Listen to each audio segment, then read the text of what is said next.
Alright, I'm Sabrina. I'm Alex. And I'm Madison.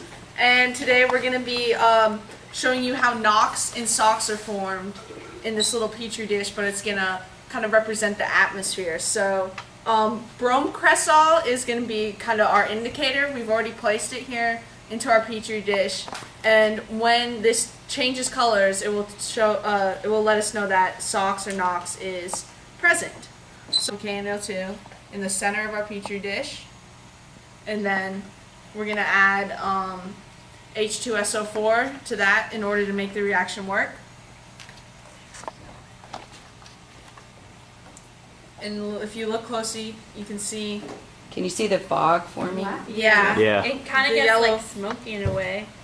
So what's happening here is the KNO2 is reacting with the H2SO4, forming HNO2, which is then breaking down into NO, which is our NOx here, and H2O, which is then like forming back together and creating the kind of mist and the fog that you can see that it's deposition because it's spreading outwards, and that's why it takes longer for the bigger dots on the outside for the reaction to occur than the bigger dots on the inside. And as if you see, which is strange, the color is changing from the outside inwards because it is like hitting the outside of the brome cresol first, and then it's moving inside. This is how you do the socks.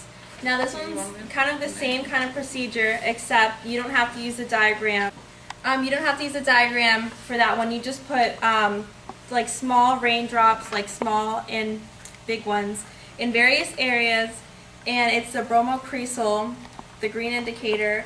And then to activate this one, you're going to use 2 drops of the H2SO4, use 1 drop of Na2SO3 to terminate it. To terminate the reaction. Because it's that causes an acid-base neutralization, since we're creating an acid here, and then the NH3, the ammonium, is our base. So, don't want any splashing. Oh, look, it even started Yep. before I even put the drop in there. There it Boy, goes. that one's Yeah, quick. Look a at lot that. faster. Yeah, we put sulfuric acid, and what we started with was 5 milliliters of sulfuric acid in water, and then 5 milliliters of the acid, and then 5 milliliters of the water. And that's a 2 molar solution to start with. Yes. Yes, and then I believe this had 5 milliliters of water. And then we added the crustaceans, or did we get Daphnia? Daphnia. Daphnia in there. Assay on whether or not, these little crustaceans are going to survive in the acid. So it's kind of a further study of your acid, right? Yes. Hello, I'm Aaron Palmieri, Maya Briggs. Gabby Bronsky. and what we did was showing the leaching of metals into lichen. And what we did was, for our procedure, we used a hole puncher on some lichen and put it, and once we got enough for each of the vials, we put it into some methylene blue to give it the dye that we're going to use to test how much it leaches into the lichen. How long did you have to leave it in the dye? In the dye for 30 minutes, and then we had to leave it in each of the tubes for 30 minutes more. And then these are the different metals that we used to test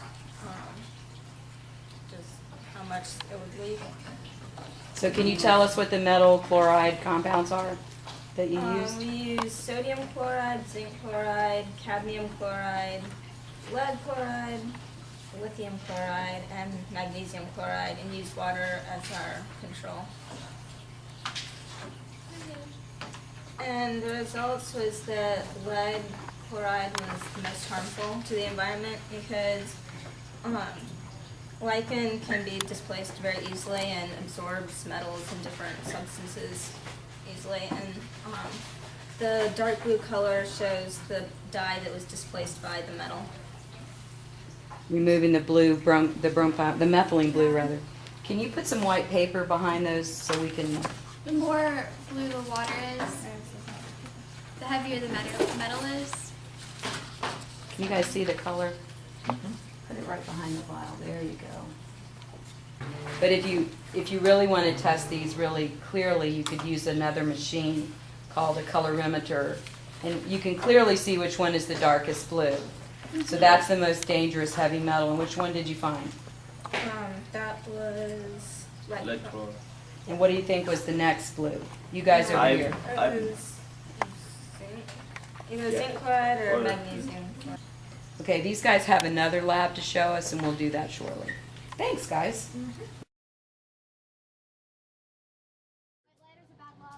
There we go. That's racist. Okay. No, white lighter. Why did it have to be white? Obviously. And the pH will be 6. is about a 6 for a steel wool. All right, now let's let someone else get close in. There we go. Got that burning. Got a nice burn. We'll watch it on. Yes.